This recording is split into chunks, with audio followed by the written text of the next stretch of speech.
You know how every epic adventure has that one single moment where everything changes?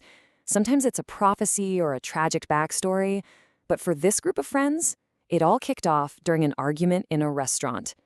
This is the story of how one totally random sentence sent them down a path they could never have imagined. So take a look. This is them. Just a normal group of friends, probably bickering over who gets the last fry. They have absolutely no idea that their entire world is about to get flipped upside down and tossed into a universe of dungeons, monsters, and just pure absurdity. And this is the line. Right in the middle of some silly argument with his friend Bun Bun, Elif just throws this out there. What if we became conquerors? And the craziest part? Nobody laughed. They just sort of went with it. And with that one sentence, nothing was ever the same again. So, with their new career path officially decided, they obviously needed a team name. And what they came up with is just as wonderfully strange as they are. Say hello to the Dodo Gang. Okay, let's get one thing straight right off the bat, because this is super important. It's Dio, the Dodo Gang, like the bird, not Dogu Gang. And honestly, that name is perfect for them. They might seem a little goofy, totally underestimated, but they operate on this chaotic logic that somehow, against all odds, actually works. So let's do a quick roll call. First up, you've got Elif, the guy who started this whole mess, and he's kind of the reluctant strategist of the group. Then there's Tommy Jane, who is basically chaos in human form, and his much sweeter sister, Lemon Jane. You've also got Bun Bun, who is just a whirlwind of delightful unpredictability. And rounding out the team, that's Thorfinn, who can, just spend time. What could possibly go wrong? Right. So you can't just decide to become a conqueror and call it a day. It turns out it's a real job. It comes with a whole system of rules, power levels, official rankings, and, as we're about to see, some of the absolute weirdest weapons you have ever heard of. This new world of theirs is all about the hierarchy. Think of it like levels in a video game. You start out at the very bottom as a butterfly rank, and the ultimate goal is to climb all the way to the top and become a lion rank. It's a ladder of power, and it lets you know exactly where you stand. And as you can see, the system is beautifully simple. For every conqueror rank, there's a dungeon that matches it. So if you're a butterfly conqueror, you're going to go fight in a butterfly eater dungeon. It's a pretty straightforward path for a job that is about to get very, very complicated. Okay, and this is where things get gloriously weird. Forget swords and shields. Tommy Jane's ultimate weapon is an Indian slipper. Thorfinn has a calculator that's apparently a world destroyer, and Elif uses something called factorial braiding. I have no idea what that is. Is it weaponized toast? Whatever it is, I am absolutely fascinated.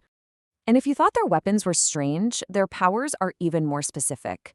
Elif can heal people with cutlets. Lemon Jane can literally turn you into lemon ice cream. And Bun Bun has the very, very specific ability to teleport anything or anyone straight into the middle of the Pacific Ocean. You can already see how these powers are just going to crash into each other in the most amazing, chaotic ways possible. All right, so it's official. They are conquerors. They have their ranks, their bizarre weapons, and their foodie-themed powers. It's finally time for the Dodo Gang to take on their very first real mission.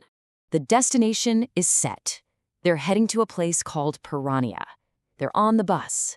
This is it. This is the moment they leave the restaurant behind and step into their brand new lives. This is the end of the beginning. And their grand arrival? Well, it's just as chaotic as you'd expect. No gentle, "Welcome to Piranha." Nope. Just a bus driver screaming at them to get lost. It really sets the tone for the kind of world they're in now, doesn't it? So, do they rush heroically to face their destiny, to prove their worth in the dungeon? Of course not. This is the Dodo Gang we're talking about. They spot a cricket stadium and immediately decide the dungeon can wait. You gotta have priorities, right? So, after a solid hour-long cricket detour, they finally remember why they came to Piranha in the first place. It's time. Time to actually go inside the dungeon and see what they're up against. And their first enemy is, no big deal, just a literal fire-breathing T-Rex. For any other team, this would be a moment of pure, abject terror. But for the Dodo Gang, this is an opportunity. While a T-Rex is spewing flames of death at him, Bun Bun pulls out a marshmallow and tries to make a snack. He's even in the middle of thanking the dinosaur for the help before he gets cut off.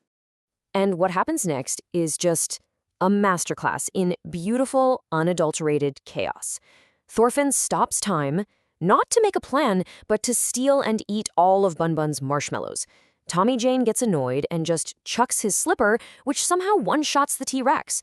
Then Bun Bun accidentally teleports a different monster away. It's somehow effective, but completely and utterly insane.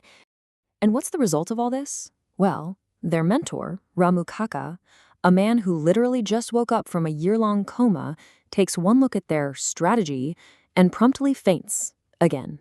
This becomes a running theme, by the way. The poor guy just cannot handle their methods. So, the T-Rex is toast. The first floor is cleared. Against every law of logic and reason, they won. So they head up to the second floor. But their little adventure is far from over. Someone else is waiting for them, and she is about to make a fire-breathing dinosaur look like a walk in the park. And that's where we have to leave them. They proved they can win, but their methods are just pure, unfiltered chaos. Now they're about to meet someone whose power might just out-chaos their own. So what happens when their totally unpredictable nature runs headfirst into a literally unstoppable force? Well, we're just gonna have to wait and see.